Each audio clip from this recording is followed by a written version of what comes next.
$10 환율이 1,500원을 육박하고 있습니다. 정부나 언론에서는 이 위기가 심각한 것을 드러내고 있지는 않지만 이 1,500원이라는 숫자는 다양한 의미를 가지고 있습니다. 우리 경제 역사에서 이 1,500원이라는 숫자는 단 두 번, IMF 외환위기 때와 2008년 글로벌 금융위기 때만 나타났던 심리적 마지노선입니다. 지금 1,500원이 지금 눈앞에 왔는데 이번 고환율은 단순히 뉴스의 숫자가 아니라 여러분의 대출이자, 그리고 내 집 마련 꿈, 그리고 오늘 점심 메뉴 가격까지 직접적으로 타격을 입히고 있습니다. 오늘 영상에서는 이 환율 1,500원이 우리의 삶을 어떻게 바꾸고 이제 어떻게 경제 위기에 직면할지 한번 부분별로 낱낱이 분석해 보겠습니다.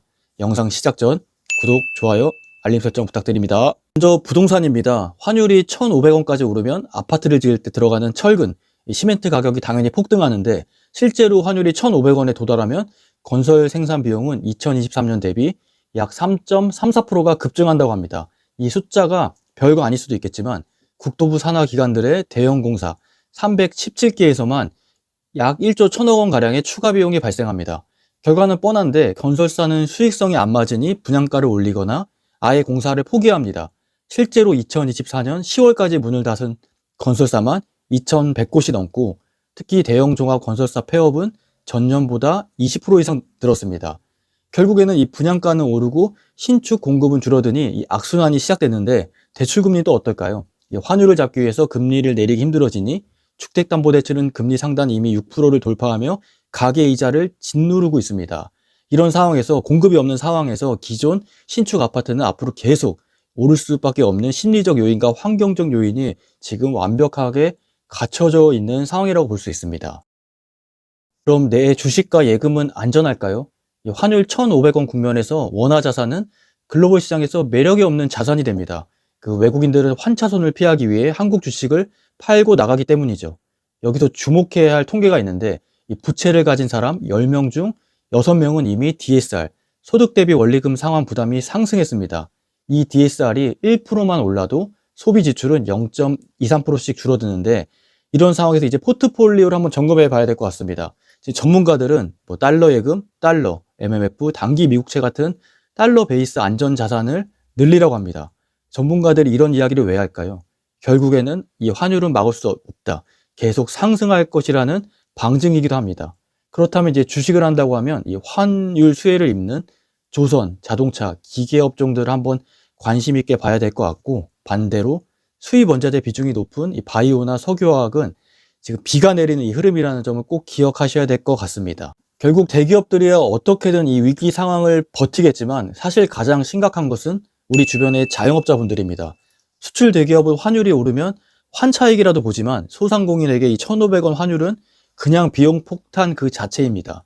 밀가루, 식용유 같은 식자재와 에너지 가격은 계속 환율 따라 오르는데 손님은 줄어드니 가격을 올릴 수도 없습니다. 매출은 그대로인데 마진만 깎이는 이 적자 생존 터널에 갇힌 거죠. 거기다가 이 최저임금은 계속 오르기 때문에 자영업자의 매년 실질 말하는 소득은 상승하기 어려운 국면에 직면했습니다. 이런 강달러 시장이 계속되면 뭐 지방선거 때문에 지금 금리를 건드릴 수 없겠지만 이후에는 혹시 금리 인상이 될 수도 있는데 가계대출 금리가 1%가 오르면 소비는 무려 2.1%나 급감합니다. 반면 나중에 금리가 1% 내려가도 이 2.1%가 고스란히 회복되는 게 아니라 소비는 0.1%밖에 늘어나지 않습니다. 즉 지금 소비가 한번 얼어붙으면 이 환율이 안정되어도 이 자영업 시장이 회복되는 데는 엄청난 시간이 걸린다는 뜻입니다. 간단하게 이제 앞으로 어떻게 될까? 한국은행의 고민은 깊을 것 같습니다. 원래는 내수 침체를 막기 위해 금리를 내려야 하는 게 맞는데 환율이 계속 튀어오르고 1,500원을 넘보니까 오히려 금리를 올려야 한다는 이제 목소리가 스멀스멀 나오고 있습니다. 한국은행 총재도 최근 금리 인하 시기나 폭, 심지어 방향 전환도 데이터에 달려있다고 강력한 메시지를 던졌는데 저는 이 부분에 조금 이해할 수 없는 부분이 분명히 지금은 금리를 어려운 상황이지만 일부 인상해서 환율을 막아야 되는 것도 필요해 보이지만 아마도 지금 정부와 뭐 정치권, 이 지방선거에 맞물려 이 공격적으로 선택을 못하는 것 같습니다. 지금 국민들은 계속 물가 상승에 힘들어하고 있는데 정말 한국은행은 여기에 대한 큰 대응을 하지 못하고 있는 상황인 것 같고 결국 이런 상황이 계속 안정되지 않는 한 이 고금리의 고통은 예상보다 훨씬 깊어질 수 있을 것 같습니다. 오늘 내용을 한번 정리해 보겠습니다. 이 환율 1,500원은 이 부동산 공사비 갈등을 키우고 내수 소비를 분명히 얼어붙게 할 것이며 이제 우리의 자산의 가치를 이제 갉아먹을 수도 있을 것 같습니다.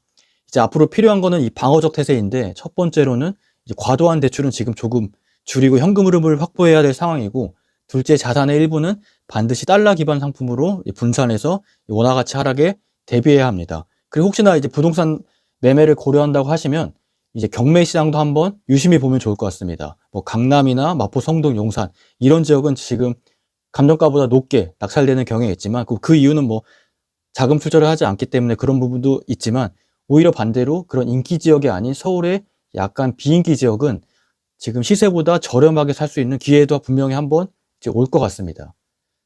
결국에는 이 위기는 이 준비되지 않은 자에게만 찾아오는데, 이번 이 위기가 어느 분에게는 자산 가치를 늘릴 수 있는 기회가 될 것이고, 어느 분에게는 심각한 피해를 맞이할 이 양분화 시장으로 직면할 것 같습니다. 오늘 영상이 도움되셨다면 구독, 좋아요, 알림 설정 부탁드리고요. 지금까지 시청해 주셔서 진심으로 감사드립니다.